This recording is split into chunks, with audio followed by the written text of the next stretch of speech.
இந்த ரீரிலீஸ் என்பது இன்னைக்கு ஒரு பெரிய ஒரு புதிய சகாப்தத்தை ஏற்படுத்தியிருக்கிறது. புது படங்களுக்கு மத்தியிலே இந்த ரீரிலீஸ் படங்களும் பல படங்கள், உதாரணத்துக்கு நம்முடைய இனிய நண்பர் ஏஎம் ரத்னம் அவர்களுடைய நம்முடைய இளைய தளபதி விஜய் நடித்த கில்லி படம் அந்த ரீரிலீஸில் ஒரு பெரிய சரித்திரத்தை ஏற்படுத்தியிருக்கு.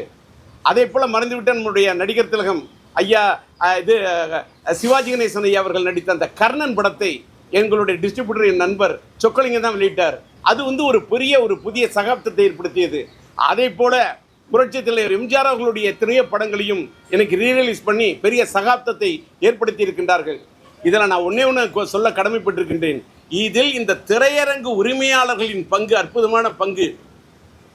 பழைய படங்கள் என்று சொன்னவுடன் புது படங்களுக்கு மத்தியிலே பழைய படங்கள் பார்க்க வேண்டும் என்று சொன்னால் மக்களுக்காக பெரிய காம்ப்ளெக்ஸில் கூட 100 ரூபாய்க்கு தான் டிக்கெட் கொடுக்கின்ற காரணத்தால் நல்ல குடும்பமும் மக்கள் படம் பார்ப்பதற்கு ஒரு வாய்ப்பை ஏற்படுத்தி கொடுத்தார்கள். அதற்காக அது பெரிய காம்ப்ளெக்ஸாக இருந்தாலும் சரி, மால் திரையரங்கமாக இருந்தாலும் சரி, இந்த பழைய ரீரிலீஸ் படங்களுக்கு 100 ரூபாய் அவங்க வாங்கிக்கிட்டு படத்தை அவர்கள் வெளியிடுவது என்பது பாராட்டத்தக்கது. அவர்களுக்கு என்னுடைய மனமார்ந்த பாராட்டை தெரிவித்துக் கொள்கின்றேன்.